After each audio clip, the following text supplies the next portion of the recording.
तो question number 1 का fourth part है, पढ़ रहा हूँ मैं एक बार। समस्त पूर्णांकों के समुच्चय जेड में, जेड मतलब पूर्णांकों का समुच्चय दिया है इंटीजर्स का, जेड में संबंध दिया है r is equal to x comma Y such that x minus y एक पूर्णांक है। ये रिलेशन दे रखा है x comma Y such that x minus y एक पूर्णांक है कि x में से y को घटा के पूर्णांक मिलना चाहिए, तो x कोमा वाई क्या कहलाएगा, r का एक अवयव कहलाएगा। इसको चेक करना है हमें, ठीक है। तो ये थोड़ा हट के दिया है, तो चेक करेंगे स्वतुल्य के लिए। स्वतुल्य, कंफ्यूज नहीं होना है बिल्कुल भी। स्वतुल्य में हमें करना क्या है कि दोनों जगह यहां भी और यहां भी खुद का खुद से रिलेशन देखते हैं हम, तो दोनों जगह एक ही चीज रखनी पड़ेगी। मतलब पहले x रखा है तो y की जगह भी y ना रख के x रख के देखेंगे हम। अगर x माइनस एक्स एक पूर्णांक है, ये मिलता है, तो इसका मतलब x कोमा x क्या होगा, r का एक अवयव। जिस तरह यहाँ x कोमा y r का अवयव कब कहलाया, जब x में से y को घटा के पूर्णांक मिल रहा है, तो x कोमा y r का एक अवयव है। और इसका मतलब अगर हम खुद का खुद से रिलेशन देखें, x कोमा x बिलोंग, देखो x कोमा y कब करा, r से बिलोंग, ये r से बिलोंग तब करा जब x में से y को घटा के एक पूर्णांक मिला, हमें कोई भी एक इंटीजर मिला, ठीक है। लेकिन यहाँ स्वतुल्य में हम खुद का खुद से रिलेशन देखते हैं, इसलिए दूसरे वाले की जगह भी x ही रख के देखेंगे। यानी x कोमा x बिलोंग करना चाहिए r से, x कोमा x बिलोंग करना चाहिए r से। तो इसका मतलब r से बिलोंग कब करेगा ये, जब इस संबंध पे खरा उतरेगा। तो इस संबंध पे खरा कब उतरेगा, x में से x को घटा के एक पूर्णांक मिलना चाहिए, ठीक है। x में से x को घटा के देख लो, पूर्णांक मिल रहा है, तो हम कह देंगे कि x comma x belongs to r है। तो हम कह रहे हैं x माइनस एक्स, x में से x को घटाओगे क्या मिल रहा है, 0, और 0 जो कि एक पूर्णांक है। और पूर्णांक अगर मिल रहा है पहले में से घटा के दूसरे को, तो इसका मतलब पहला कोमा दूसरा वो बिलोंग करेगा r से, छोटी सी बात है। तो यहां बस साइड में लिख देंगे क्या, जो कि एक पूर्णांक है। हमें तो पूर्णांक मिलना चाहिए, पहले में से दूसरे को घटा के फिर हम कह देंगे पहला कोमा दूसरा, इसलिए हम कह देंगे पहला कोमा दूसरा ये बिलोंग कर रहा है r से। अतः खुद का खुद से रिलेशन मिल गया, अतः हम बोल देंगे अतः r स्वतुल्य है, r स्वतुल्य हो गया। अब हम सममित चेक करेंगे,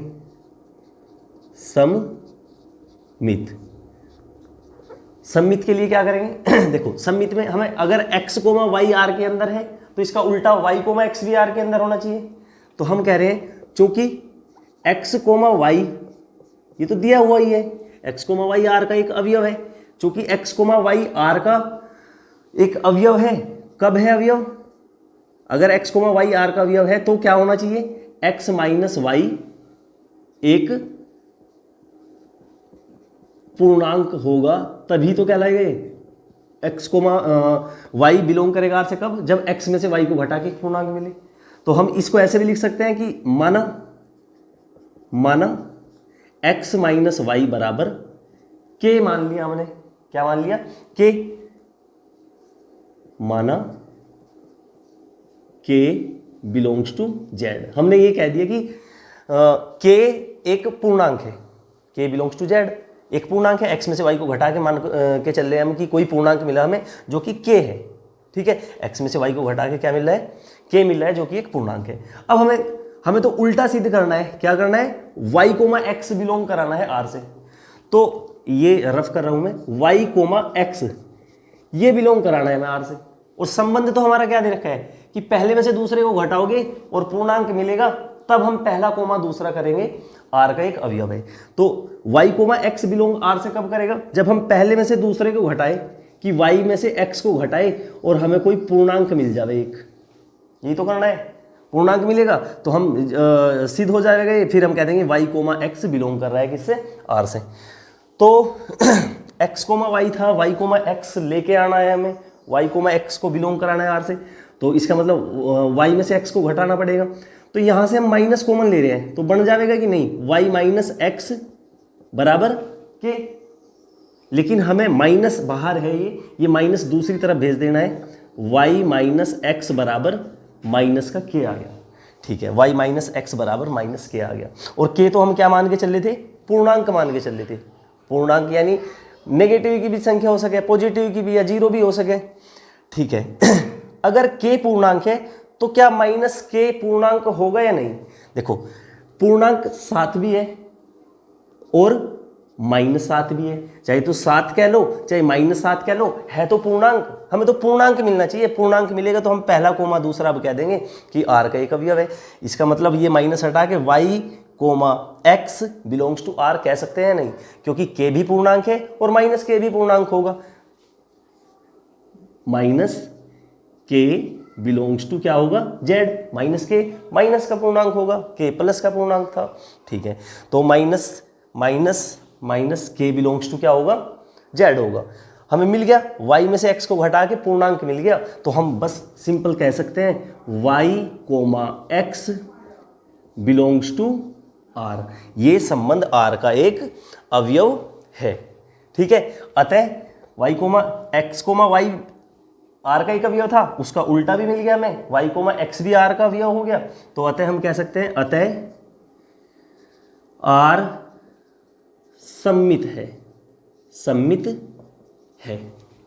ठीक है, अब बचा क्या, संक्रामक। तो संक्रामक के लिए स्पेस नहीं है यहाँ इतना, मैं ऐसे करके यहाँ कर दे रहा हूँ। ठीक है, यहाँ संक्रामक, संक्रामक के लिए क्या होता है, संक्रामक के लिए यदि एक्स वाई की फॉर्मेट में लिख लेंगे, यदि एक्स कोमा वाई ये बिलोंग कर रहा है आर से, तो क्या हो रहा है कि एक्स माइनस वाई, पहले में से दूसरे को घटाओगे तो एक पूर्णांक मिलना चाहिए। ये हमने मान लिया, मान लेंगे कि x माइनस वाई जो है एक पूर्णांक k1 मिल रहा है हमें, x में से y को घटा के एक पूर्णांक k1 मिल रहा है, तभी तो r का अवयव कहलाएगा। ये पहले में से दूसरे को घटाओगे और एक पूर्णांक मिल रहा है, तो हम पहला कोमा दूसरा कह सकते हैं r का एक अवयव है। वही काम हमने यहाँ किया, पहले में से दूसरे को घटाया और k1 हमने एक पूर्णांक ले लिया, माना k1 बिलोंग्स टू z, ये हमने मान लिया। समीकरण नंबर 1 कह दो इसको। ठीक है, तथा संक्रामक में देखो होता है क्या है, ए से बी तक जाते हैं, बी से सी तक जाते हैं, और फिर जो चीज कॉमन है बी वाले को छोड़ देते हैं, a comma c belongs to R दिखाते हैं। इसी तरह एक्स वाई की फॉर्मेट में अगर देखोगे, एक्स से वाई पे जाओगे, वाई से किसी तीसरे अवयव जेड पे जाओगे, तो बीच वाला वाई को छोड़ देंगे, एक्स कोमा जेड अगर आर का अवयव आ गया तो संक्रामक है। बहुत आसान है क्वेश्चन, ज्यादा हेडेक लेने की जरूरत नहीं है। तथा एक्स से वाई पे गए, x comma Y belongs to R है, तो एक्स माइनस वाई बराबर k1, कोई पूर्णांक मान लिया हमने। तथा वाई कोमा जेड ये बिलोंग कब करेगा आर से, कब करेगा, जब, तो कह लो या जब कह लो, तो वाई माइनस जेड बराबर कोई पूर्णांक मिलना चाहिए। मान लिया हमने k2 मिला है, दूसरा पूर्णांक यहाँ साइड में लिख भी देंगे, माना k2 बिलोंग्स टू जेड, कि k2 कोई पूर्णांक है, जेड से बिलोंग कर रहे हैं, इंटीजर को दर्शाता है जेड। ठीक है, ये समीकरण नंबर ले ली हमने 2। अब सिंपल करना कुछ नहीं है, पहली समीकरण और दूसरी समीकरण को जोड़ दो, समीकरण 1 प्लस 2। पहली समीकरण क्या थी, x माइनस वाई, इसकी लेफ्ट साइड और इसकी लेफ्ट साइड दोनों को जोड़ दो, y माइनस जेड, इसकी राइट साइड और इसकी राइट साइड, लेफ्ट वाला लेफ्ट में जोड़ दिया, राइट वाला राइट में जोड़ दिया। सिंपल, ये माइनस के वाई से प्लस का वाई कट गया, क्या बचा, x माइनस जेड बराबर k1 प्लस k2। अब एक बात बताओ, पता होनी चाहिए तुम लोगों के बात, कि किन्हीं भी दो पूर्णांकों को चाहे तो हम जोड़ लें चाहे घटा लें, हमेशा हमें पूर्णांक ही मिलता है। चाहे दो पूर्णांकों की गुणा भी कर रहे हैं तब भी पूर्णांक मिलता है। भाग में दिक्कत है, भाग में जरूरी नहीं कि हमेशा पूर्णांक ही मिले।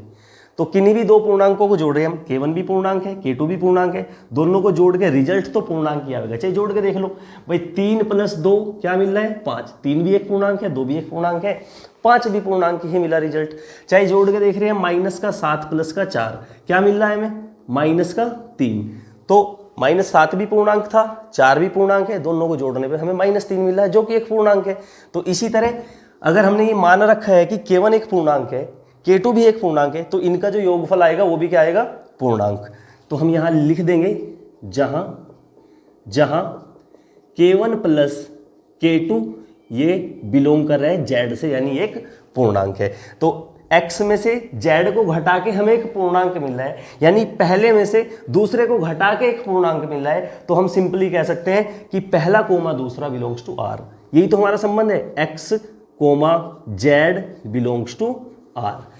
और यही हमें संक्रामक में प्रूव करना था। x comma y belongs to r है, y कोमा z, x से y पे गए, y से z पे गए, तो बीच वाले को y को हटा के क्या बचा, x कोमा z। वही हमें प्रूफ कर दिया, x comma z belongs to r दिखा दिया। तो क्या बोल देंगे, अतः r संक्रामक है, संक्रामक है। सिंपल है क्वेश्चन, बहुत ज़्यादा इस तरह के क्वेश्चन आप लोगों ने किए नहीं, इसलिए भारी लग रहे होंगे थोड़ा। एक दो क्वेश्चन करोगे, एक दो बार रिवाइज करोगे तो बहुत आसान लगेंगे। ठीक है, एक बार नोट करो आप लोग इसको। तो क्वेश्चन नंबर 1 का 5th पार्ट है और उसके फिर 5 पार्ट्स दिए हुए हैं। तो क्या है 5th पार्ट में, क्या बोल रहे हैं, किसी विशेष समय पर किसी नगर के निवासियों के समुच्चय में निम्नलिखित संबंध आ रहे। क्या दे रखा, पहला ए पार्ट दिया है, r is equal to x comma Y such that x तथा y एक ही स्थान पर कार्य करते हैं। कुछ नहीं देखना, हमें इस तरफ देखना कि संबंध क्या दे रखा। x तथा y अगर एक ही स्थान पर कार्य कर रहे हैं तो हम बस x कोमा y r का अवयव कह देंगे, x comma y belongs to r। बस इतना सा संबंध दिया हुआ है। ठीक है, तो हमें वही स्वतुल्य के लिए क्या करना है, स्वतुल्य। स्वतुल्य कब होगा, जब x कोमा x बिलोंग करेगा r से, खुद का खुद से रिलेशन होगा तो वो r का अवयव है। यानी x कोमा x बिलोंग करना चाहिए r से। क्या करना चाहिए, x कोमा x ये बिलोंग करना चाहिए r से। और x कोमा x बिलोंग कब करेगा r से, जब यहां इस संबंध में रख के देखेंगे, ये पहला है ये दूसरा, देखो पहला कोमा दूसरा कब r का अवयव कहला रहे, जब पहला तथा दूसरा एक ही स्थान पर कार्य कर रहे। हमें तो x comma x belongs to r कराना है, तो इसका मतलब x तथा x एक ही स्थान पर कार्य करते हैं। यदि ये बात सही है तो x कोमा x r का अवयव होगा। ठीक है, तो देखो एक बार रखें, x y की जगह x ही रख के देखेंगे, x तथा x एक ही स्थान पर कार्य करते हैं। क्या ये बात सही है, कोई भी व्यक्ति एक ही स्थान पर कार्य करेगा या नहीं स्वयं के लिए, तो इसका मतलब x तथा x एक ही स्थान पर कार्य करते हैं, ये बात सत्य है। और बात सत्य है तो इसका मतलब बस कोमा लगा के बोल देंगे हम r का एक अवयव है। ठीक है, तो इतने भारी क्वेश्चन नहीं है, मैं बार बार बोल रहा हूं, प्रैक्टिस करोगे तो बहुत आसान लगेगा। चूंकि x तथा x एक ही स्थान पर कार्य करते हैं। भाई x और x एक ही स्थान पर, कोई भी व्यक्ति एक ही स्थान पर कार्य कर सके एक टाइम में, तो इसलिए x तथा x एक ही स्थान पर कार्य कर रही है, ये बात सत्य है। तो इसका मतलब तथा हटा के बस x comma x belongs to r कह देंगे हम। इसलिए x comma x belongs to r, यही तो काम हो रहा है। देखो x तथा y एक ही स्थान पर कार्य कर रहे थे, तो तथा हटा के हमने कोमा लगा के बोल दिया कि x कोमा y बिलोंग कर रहे हैं r से। x तथा x एक ही स्थान पर कार्य कर रहे, तो तथा हटा के कोमा लगा दिया और कह देंगे कि r का एक अवयव है। बस संबंध पे खरा उतरना चाहिए। ठीक है, ठीक, चलो अब बात आई सममित की। सममित में हम क्या करते हैं, सममित में हमें देखना होता है अगर x कोमा y है तो उसका उल्टा y कोमा x भी होना चाहिए। ठीक है, x कोमा y बिलोंग कर रहे हैं r से, कब, जब x तथा y एक ही स्थान पर कार्य करते हैं, स्थान पर कार्य करते हैं। अगर x तथा y एक ही स्थान पर कार्य कर रहे तो हमने कोमा लगा दिया और बोल दिया x comma y belongs to r है। इसी तरह एक बात बताओ, मान के चलो मेरा नाम मोहन है, दूसरा कोई राहुल है, मोहन तथा राहुल एक ही फैक्ट्री में काम कर रहे एक समय में, या तो मैं ये बोल दूं कि मोहन तथा राहुल एक ही स्थान पर कार्य करते हैं, तब भी बात वही है। या उसका उल्टा बोल दूं राहुल तथा मोहन एक ही स्थान पर कार्य करते हैं, बात तो जू की तू है, अर्थ तो उसका जू का तू है ना। तो मैं ये भी तो बोल सकता हूं अतः y तथा x एक ही स्थान पर कार्य करते हैं, y तथा x एक ही स्थान पर कार्य करते हैं या करेंगे, एक ही बात है उसका, करते हैं। और जब ये बात सही आ गई कि x तथा y एक ही स्थान पर कार्य कर रहे हैं तो y तथा x भी एक ही स्थान पर कार्य करेंगे, बस उल्टा कर दिया उसे, बोलने का फर्क है लेकिन अर्थ दोनों का एक ही है। तो ऐसा ही हमारा संबंध है, y तथा x एक ही स्थान पर कार्य कर रहे हैं तो ये बात सही है, तो बस तथा हटा के y comma x belongs to r कह देंगे, क्योंकि ये हमारे संबंध पे खरा उतर रहे हैं। पहला तथा दूसरा एक ही स्थान पर कार्य कर रहे हैं तो हम कह देंगे इसलिए पहला कोमा दूसरा ये बिलोंग करेगा किससे, r से। और x तथा y r का अवयव था, हमने उसका उल्टा y कोमा x r का अवयव दिखा दिया, तो हम बोल देंगे अतः r सममित है, सममित है। बहुत आसान है क्वेश्चन, ठीक है, बस लिखने का तरीका आना चाहिए। तीसरी चीज क्या है, संक्रामक। अब संक्रामक में मैंने बार बार मैं बता रहा हूं कि हम x से y पे जाएंगे, y से z पे जाएंगे, ये दो तो दिखाने पड़ेंगे। ये दो दिखा के बीच वाले को y को छोड़ के बचेगा क्या, x तथा z r का अवयव कहलाना चाहिए, तो r संक्रामक है, ठीक है। तो हम कह रहे हैं x कोमा y ये बिलोंग्स टू r है, कब, जब x तथा y एक ही स्थान पर कार्य करते हैं। दूसरा, तथा y कोमा z ये बिलोंग करेगा r से, कब, जब y तथा z एक ही स्थान पर कार्य करते हैं। y तथा z एक ही स्थान पर कार्य करते हैं, इसलिए अब देखो x तथा y एक ही स्थान पर कार्य कर रही, मान के चलो किसी भी एक फैक्ट्री में x तथा y कार्य कर रहे हैं और y तथा z भी उसी फैक्ट्री में कार्य कर रहे हैं, तो बात तो एक हुई ना कि तीनों ही एक ही फैक्ट्री में काम कर रहे हैं, हुई कि नहीं। x y के साथ कर रहे हैं, y z के भी साथ कर रहे हैं, कर तो एक ही कंपनी में रहे हैं, इसका मतलब काम एक ही फैक्ट्री में कर रहे हैं। तो हम इसलिए बोल सकते हैं ना, जब x और y एक ही स्थान पर कार्य कर रहे हैं, y तथा z भी एक ही स्थान पर कार्य कर रहे हैं, तो हम बोल सकते हैं इसलिए x तथा z एक ही स्थान पर कार्य करते हैं। और x तथा एक ही स्थान पर कार्य करते हैं, तो इसका मतलब तथा हटा के कोमा लगा देंगे, अतः हम बोल देंगे x comma z belongs to r है। x y belongs to r था, y z belongs to r था, हमने x z belongs to r करके दिखा दिया, y को हटा के बच रहा क्या है, x z, तो x z हमने r का अवयव दिखा दिया, अतः r संक्रामक है, ठीक है। तो बस अब ये लिख दो, अतः r संक्रामक है, संक्रामक है, यह संक्रामक संबंध है, उससे कोई फर्क नहीं पड़ता, संक्रामक है लिख दो या संक्रामक संबंध है। नोट करो आप, फिर नेक्स्ट पार्ट करेंगे इसका।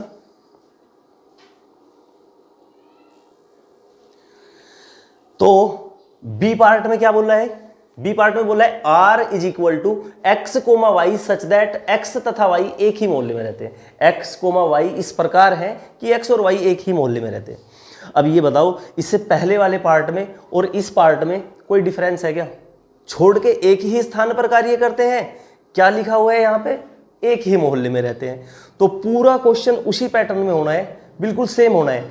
देखो जैसे स्वतुल्य में देखा था हमने, x तथा x एक ही स्थान पर कार्य करते हैं, तो कोई भी व्यक्ति एक ही स्थान पर रहेगा एक समय में, तो x तथा x एक ही मोहल्ले में रहते हैं, बात सही है ये, कोई भी व्यक्ति एक टाइम में एक ही जगह रह सकता है।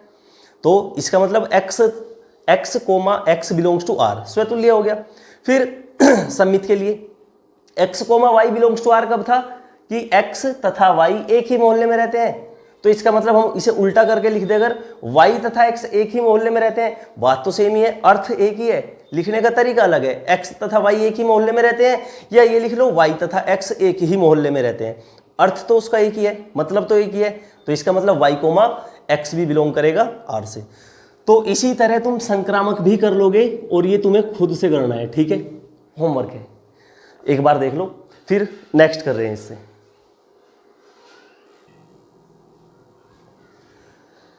तो नेक्स्ट पार्ट सी में क्या बोल रहा है, सी में बोल रहा है r is equal to x comma Y such that, या x कोमा वाई इस प्रकार है कि x comma y x y से ठीक ठीक 7 सेंटीमीटर लंबा है। मतलब x कोमा वाई तब r का अवयव कहलाएगा यदि x y से ठीक ठीक 7 सेंटीमीटर लंबा हो। मतलब पहले वाला दूसरे वाले से ठीक ठीक 7 सेंटीमीटर लंबा होना चाहिए, तो इसका मतलब वो r का अवयव कहलाएगा, नहीं तो नहीं कहलाएगा, ठीक है। तो बारी बारी से चेक करेंगे, स्वतुल्य, सममित और संक्रामक। स्वतुल्य, अब रफ में एक चीज सोच के देखा करो, स्वतुल्य के लिए हमें खुद का खुद से रिलेशन दिखाना होता है कि वो r का अवयव है या नहीं है, ठीक है। तो स्वतुल्य के लिए क्या करोगे, x comma x belongs to r करके दिखाना होगा। अगर x comma x belongs to r है तो स्वतुल्य है, अगर x comma x does not belongs to r आ रहा है कि x कोमा x r का अवयव नहीं है, तो वही चेक कर रहे हैं हम। हमें तो x comma x belongs to r check करना है कि ये बात सही है या गलत है। अगर सही है तो स्वतुल्य है, नहीं है तो स्वतुल्य नहीं है। और x कोमा x को चेक करने के लिए हम क्या करेंगे कि y की जगह x ही रख के देखेंगे। x कोमा x x से ठीक ठीक 7 सेंटीमीटर लंबा है। अगर ये बात संबंध पे रखने पर हमें ये लग रहा है कि ये बात सही है, ये कथन सत्य है, तो इसका मतलब x comma x belongs to r करेगा। और अगर हम ये संबंध में रख रहे हैं, y की जगह x रख रहे हैं और फिर संबंध को पढ़ के देख रहे हैं, अगर कथन हमें गलत लग रहा है तो इसका मतलब x तथा x बिलोंग नहीं करने, x comma x does not belongs to r है। तो एक बार रख के देखो ऐसे ही, x x से ठीक ठीक 7 सेंटीमीटर लंबा है। क्या कोई व्यक्ति खुद से ही 7 सेंटीमीटर लंबा हो सकता है क्या? थोड़ा सा भी ना बड़ा हो सकता ना छोटा हो सकता उससे। कोई भी व्यक्ति स्वयं के लिए बराबर हाइट होगी, लेकिन यहां संबंध में रख के देख रहे हैं हम x x से ठीक ठीक 7 सेंटीमीटर लंबा है, ये बात आ रही है। अगर हम y की जगह x रख के देख रहे हैं तो क्या कथन सत्य आ रहा है या गलत? कोई व्यक्ति स्वयं से 7 सेंटीमीटर लंबा हो सकता है क्या? नहीं हो सकता। तो यहां क्या लिखेंगे हम, चूंकि x x से लंबा नहीं हो सकता, 7 सेंटीमीटर भी मत लिखो, लंबा नहीं हो सकता, इसलिए x comma x does not belongs to r। जब हमारे कथन पे ही सही नहीं उतर रहा, कथन पे तो तब सही उतरता अगर x x से 7 सेंटीमीटर लंबा होता, तो हमारा कथन सही था। हमारे संबंध में रखने पर हमारा कथन सत्य आ रहा था, तब हम कहते x comma x belongs to r। लेकिन x x से लंबा ही नहीं हो सकता तो 7 सेंटीमीटर लंबा कहां से होगा? इसलिए x comma x does not belongs to r। अतः r स्वतुल्य नहीं है, अतः r स्वतुल्य नहीं है। सिंपल, खत्म। अब दूसरी चीज सममित और चेक करो भाई। सममित के लिए होता क्या है कि x comma y belongs to r है, तो उसका उल्टा y comma x belongs to r यदि होगा तो सममित होगा, नहीं तो नहीं होगा। तो हम लिख रहे हैं x comma y belongs to r कब है? x comma y belongs to r कब है? जब x y से 7 सेंटीमीटर लंबा है। अगर x 7 सेंटीमीटर लंबा है y से तो हम कह रहे हैं x comma y belongs to r है। लेकिन एक बात बताओ, क्या y comma x belongs to r होगा? y comma x belongs to r कब होगा? y comma x belongs to r कब होगा? देखो x comma y belongs to r कब था? जब पहला वाला दूसरे वाले से 7 सेंटीमीटर लंबा हो। और इसका उल्टा अगर हम करके देखें y कोमा x, सममित तभी तो कहलाएगा अगर y कोमा x बिलोंग करेगा r से। तो y कोमा x बिलोंग करेगा भी या नहीं, ये चीज चेक करो। ये चीज कैसे चेक करेंगे कि पहले वाला दूसरे वाले से 7 सेंटीमीटर लंबा है, तो इसका मतलब पहला कोमा दूसरा बिलोंग्स टू r करना चाहिए। वाई एक्स से 7 सेंटीमीटर लंबा होना चाहिए, तभी तो आर का अवयव कहलाएगा। लेकिन यहां तो उल्टा हो रहा ना, यहां तो बोल रखा पहले से कि एक्स वाई से 7 सेंटीमीटर लंबा है, लेकिन वाई एक्स से 7 सेंटीमीटर लंबा नहीं होगा, छोटा होगा 7 सेंटीमीटर, क्योंकि पहले ही बोल रखा एक्स वाई से 7 सेंटीमीटर लंबा है, तो इसका मतलब वाई 7 सेंटीमीटर एक्स से छोटा है। तो यहां क्या लिखेंगे हम, लेकिन वाई एक्स से 7 सेंटीमीटर छोटा है। तो इसका मतलब पहले वाला दूसरे वाले से 7 सेंटीमीटर छोटा आ रहा है यहां, लेकिन हमारे संबंध में तो ये बोला गया है कि पहले वाला दूसरे वाले से ठीक ठीक 7 सेंटीमीटर लंबा होना चाहिए। तो इसका मतलब ये संबंध को संतुष्ट नहीं कर रहा है। इसका मतलब y comma x does not belongs to R होगा। इसलिए y comma x does not belongs to R. अतः आर सममित नहीं है, सममित नहीं है। सिंपल, सममित भी चेक कर दिया हमने। अब तीसरी चीज आई क्या, संक्रामक। संक्रामक के लिए क्या करेंगे हम, संक्रामक के लिए x से y तक जाते हैं, y से z तक जाते हैं, फिर कॉमन पार्ट y को छोड़ के x z बचता है। तो x कोमा z यदि बिलोंग कर रहा है r से तो r संक्रामक है, अन्यथा r संक्रामक नहीं है। ठीक है, तो चेक करते हैं। चलो x कोमा y ये बिलोंग कर रहा है r से, कब, जब x y से ठीक ठीक 7 सेंटीमीटर लंबा है। ठीक है, चलो ये बात मान ली हमने, x से y तक गए तो संबंध ये आना चाहिए कि x y से ठीक ठीक 7 सेंटीमीटर लंबा होना चाहिए। फिर हम y से z तक जाएंगे, y comma z belongs to r कब करेगा, जब y z से ठीक ठीक 7 सेंटीमीटर लंबा है। ये भी बात सही है। चलो देखो, अब इसका मैं थोड़ा सा समझा दूं कि ऐसे है कि ये x है, मान के चल रहे हैं क्या है x, जो कि y से क्या है 7 सेंटीमीटर लंबा है। ये y है, x तो y से 7 सेंटीमीटर लंबा हो गया। ठीक है, y इससे अगले से 7 सेंटीमीटर लंबा है, यानी इससे अगले वाला जो है वो y से 7 सेंटीमीटर छोटा आएगा। ये मान के चल रहे हैं कि ये z है जो कि y से 7 सेंटीमीटर छोटा है। तो इन दोनों के बीच रिलेशन, हमें तो x और z के बीच देखना है ना, इन दोनों के बीच रिलेशन बता दो तुम, क्या आ रहा है क्या नहीं, कौन कितना छोटा है या बड़ा है। क्या x z से 7 सेंटीमीटर लंबा है, क्या पहले वाला दूसरे से 7 सेंटीमीटर लंबा है, तभी तो हम कहेंगे कि पहला कोमा दूसरा belongs to R. x z से यदि 7 सेंटीमीटर लंबा आएगा तभी तो हम x comma z belongs to R कहेंगे। तो एक बार चेक कर लो, यहां से तुम देख लो, x y से 7 सेंटीमीटर लंबा है। ठीक है, 7 सेंटीमीटर तो ये इसी से लंबा है x, और ये 7 सेंटीमीटर इससे लंबा है y z से। तो x z से 7 और 7 14 सेंटीमीटर लंबा हो गया, जबकि x क्या होना चाहिए था, z से ठीक ठीक 7 सेंटीमीटर लंबा होना चाहिए था, तभी हम x comma z belongs to r कहते हैं। तो हम यहां लिखेंगे क्या, लेकिन x z से 14 सेंटीमीटर लंबा है। अतः जब हमारे संबंध पे ही खरा नहीं उतर रहा, x z से 7 सेंटीमीटर लंबा आना चाहिए था, x पहले वाला दूसरे वाले से 7 सेंटीमीटर लंबा आ रहा है, तभी हम पहला कोमा दूसरा बिलोंग्स टू r कह रहे हैं। तो यहां भी यही होना चाहिए था कि पहले वाला यानी x, दूसरे वाला यानी z, x z से ठीक ठीक 7 सेंटीमीटर लंबा आना चाहिए था, जबकि यहाँ आ रहा है 14 सेंटीमीटर लंबा। अतः हम कह सकते हैं x comma z does not belongs to r। अतः r संक्रामक नहीं है, अतः r संक्रामक नहीं है। बताओ समझ में आ गया? अगर वीडियो अच्छा लगा है तो अपने जो क्लासमेट्स हैं, ये नहीं कि तुम्हारे स्कूल वाले, अदर स्कूल्स के भी जो भी हैं, उनको ये वीडियो शेयर कर दो और वीडियो को लाइक और चैनल को सब्सक्राइब जरूर कर लो। ठीक है, मेहनत करूंगा आपके साथ, जितना हो सकेगा उतना अच्छा प्रोवाइड कराने की कोशिश करूंगा। तो एक बार नोट करो आप लोग इसको, फिर नेक्स्ट देखेंगे।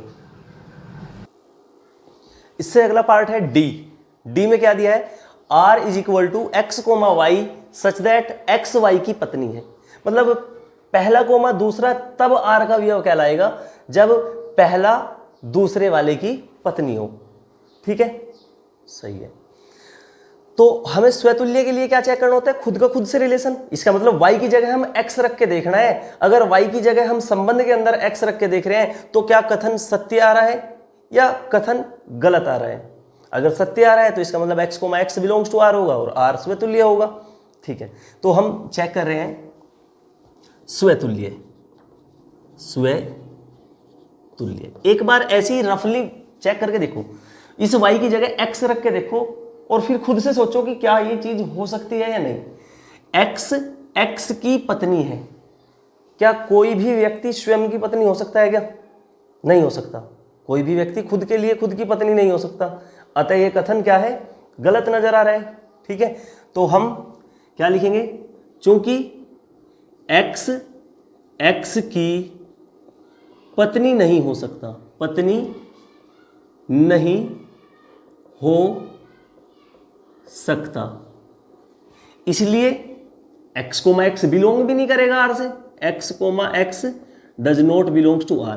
बिलोंग कब करता, जब x की पत्नी है, ये बात सत्य आती तो x comma x belongs to r कहते।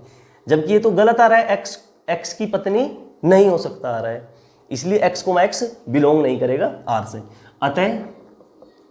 अतः r स्वतुल्य नहीं है, स्वतुल्य नहीं है। ठीक, बहुत आसान है। अब बात करें यदि सममित की। ठीक है, चलो सममित में क्या होता है, अगर x comma y belongs to r है तो उसका उल्टा y कोमा x भी r का भी होना चाहिए, बिलोंग्स टू r करना चाहिए। तो देख रहे हैं x कोमा, यदि x comma y belongs to r है तो क्या हो रहा है, तो कब है x कोमा y r का भी हो, जब x y की पत्नी है। यही तो बोल रखा है, x कोमा y तब r का वियोग कहलाएगा अगर x y की पत्नी हो। लेकिन क्या इसका उल्टा y कोमा x बिलोंग करेगा क्या r से? एक बार रख के देख लो, y की जगह x कर दो, x की जगह y इधर x, y x की पत्नी है, ये बात सत्य है क्या? नहीं, x y की पत्नी है, y तो x का पति है। तो यहां क्या कह रहे हैं हम, लेकिन y x का पति है। जब y x का पति है इसलिए हम कह सकते हैं कि y comma x does not belongs to r।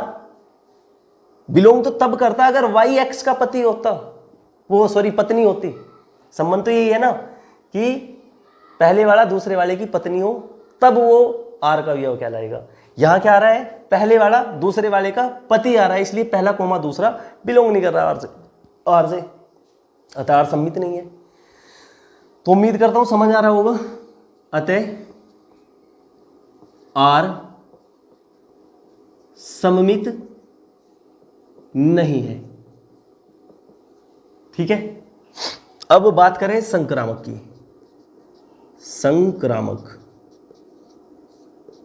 चलो संक्रामक के लिए क्या होता है, संक्रामक के लिए होता है x से y तक जाना है, y से z तक जाना है, फिर उन दोनों के बीच का यदि y हटाने पर x comma z belongs to r कर रहा है तो r संक्रामक है। चलो देख रहे हैं, यदि x comma y belongs to r है तो क्या होना चाहिए, x y की पत्नी है। यही तो बोल रखा है, x कोमा y तब बिलोंग करेगा जब x y की पत्नी हो। और y comma z belongs to r करेगा या नहीं ये बताओ। x कोमा y बिलोंग कर रहा है r से, कब, जब x y की पत्नी है, यानी पहले वाला जो अवयव है वो दूसरे वाले की पत्नी है, x y की पत्नी है। और अगर हम y comma z belongs to r करके देखें तो इसका मतलब y z की क्या होना चाहिए, पत्नी, तब क्या कहलाएगा, y comma Z belongs to R कहलाएगा। लेकिन यहां तो पहले ही बोल दिया x y की पत्नी है, इसका मतलब ये जो है, ये जो y है ये मेल हुआ या नहीं, तो y कोमा जेड कैसे बिलोंग्स टू आर कर जाएगा, y कैसे किसी की पत्नी हो जाएगा, क्योंकि वो तो खुद एक मेल है, पुरुष है, तो y comma Z belongs to R नहीं करेगा, हो ही नहीं सकता y किसी की पत्नी, क्योंकि वह एक पुरुष है। तो हम क्या लिखेंगे,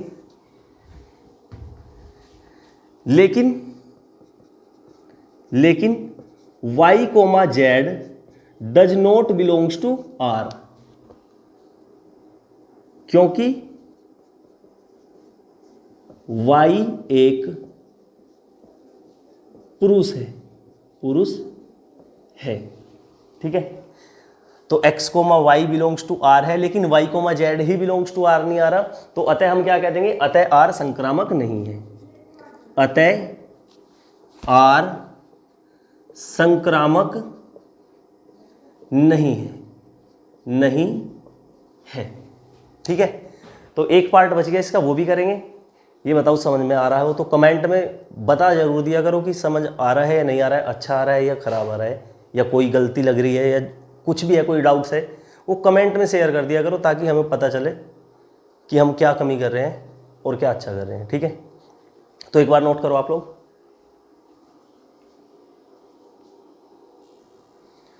चलो पहले क्वेश्चन के 5th पार्ट का लास्ट पार्ट बचा है ई।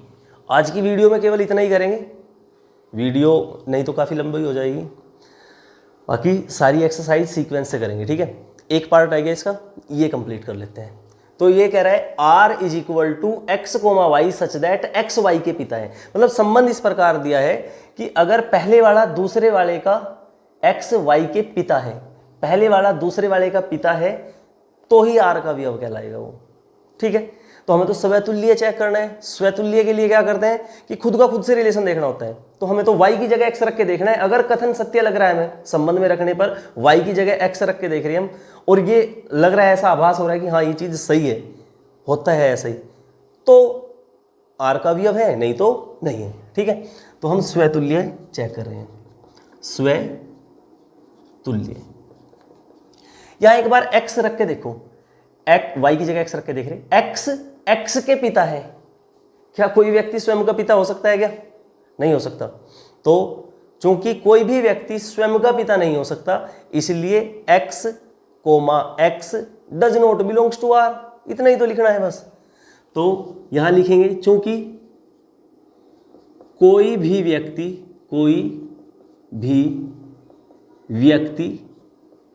स्वयं का पिता नहीं हो सकता,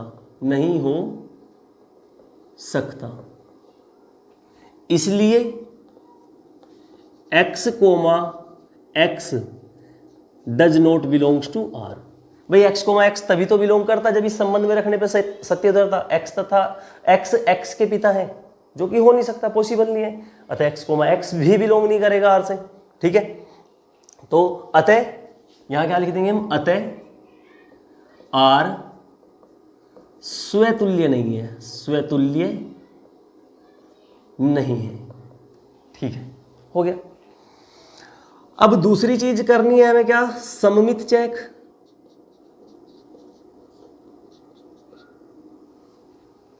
सममित के लिए क्या होता है, x comma y belongs to R है, तो उसका उल्टा y comma x belongs to R होना चाहिए। अगर x comma y belongs to R है, कब है, जब x y का पिता है, तो क्या इसका उल्टा हो सकता है, y x का पिता हो सकता है क्या?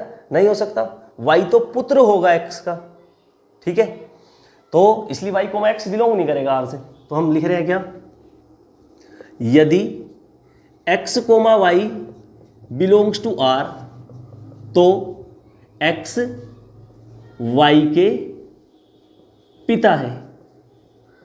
यही तो संबंध है हमारा कि x कोमा y बिलोंग कब करेगा आर से, यदि x y के पिता हो। लेकिन y x का पुत्र है, इसका उल्टा करके देखें, हम स्थान बदल के देखें, y कोमा एक्स, तभी तो r से बिलोंग करेगा जब y पहले वाला दूसरे वाले का पिता हो। लेकिन यहाँ तो पुत्र आ रहा है, उल्टा आ रहा है, हमारे संबंध पे खरा ही नहीं उतर रहा है। तो इसका मतलब y comma x does not belongs to r, इसलिए y comma x does not belongs to r। अतः r सम्मित नहीं है। ठीक, अब बात आई किसकी? संक्रामक की। संक्रामक के लिए x से y पे जाएंगे, y से z पे जाएंगे और बीच वाले को हटा के देखेंगे क्या x comma z belongs to r करेगा या नहीं करेगा। ठीक है, तो हम कह रहे हैं जब x comma y belongs to r तो x y के पिता हैं, यही तो संबंध है, x y के पिता हैं। तथा दूसरा ले लो कोई, y comma z belongs to r, तो क्या होना चाहिए? y z के पिता है, ये होना चाहिए। हाँ भाई, हो सकता है ऐसा। भाई देखो, x तो y का पिता हो गया और y z का पिता हो गया, हो सके ना भाई। x क्या हो गया? पुत्र हो गया किसका? x पुत्र हो गया किसका? y का। और y पुत्र हो सकता है किसका? z का। हो सके ना ऐसा कि x पिता, y पुत्र है, ये पिता है। इसके लिए तो क्या हो गया? इसके पिता तो हो गए ये, x y के पिता है और y z के पिता है। हो सके ना ऐसा, x y के पिता हो और y z के पिता हो, बाबा पोते भी तो हो सकते हैं ना। तो हमें ये देखना है बीच वाले को छोड़ के, देखो x comma y belongs to r ले लिया हमने, y comma z belongs to r ले लिया। अब बीच वाले को छोड़ दो, इसे बच क्या रहा है? x और z में रिलेशन क्या आएगा वो चेक कर रहे हैं एक बार। x y z, x तो किसके पिता है? y के, ठीक है, इसके पिताजी हो गए ये, और y किसके पिता हो गए? z के, इसका मतलब इसके पिता हो गए ये। तो इसका पिता ये और इसका पिता ये, तो z के लिए ये पिता है, तो पिता के पिता क्या लगेंगे z के लिए? z के लिए पिता के पिता लगेंगे दादाजी। तो x तथा z में रिलेशन क्या आया? x z के दादा है, पिता नहीं। जबकि आने क्या चाहिए थे? पिता। पहले वाला दूसरे वाले का पिता आता है तभी हम r का अवयव बोलते हैं उसे, लेकिन पहले वाला दूसरे वाले का यानी z का क्या आ रहा है? दादाजी आ रहे हैं। तो इसका मतलब क्या है? x comma z does not belongs to r होगा, अतः r संक्रामक नहीं होगा। तो हम यहां लिख रहे हैं क्या? लेकिन x z के दादा है, पिता नहीं, इसलिए x comma z does not belongs to r, अतः r संक्रामक नहीं है। x तो y के पिता हो गए, y z के पिता हो गए, इसका मतलब x तो z के लिए दादाजी हुए। तो x z के दादा हैं तो बिलोंग ही नहीं करने का r से। x z के यदि पिता होते, यही तो संबंध है, पहले वाला दूसरे वाले का पिता होना चाहिए। पहले वाला दूसरे वाले का पिता है तो ही वो r का अवयव कहला रहा है। यहाँ तो पहले वाला दूसरे वाले का दादाजी है, इसलिए पहला कोमा दूसरा does not belongs to r, अतः r संक्रामक नहीं है। ठीक है, तो इसी के साथ ये फर्स्ट क्वेश्चन कंप्लीट हुआ आपका। नेक्स्ट वीडियो में इससे आगे का करेंगे। अगर वीडियो अच्छा लगा है तो प्लीज़ कमेंट करके ज़रूर बताना कि हाँ समझ आ रहा है या नहीं आ रहा है। ठीक है, थैंक यू।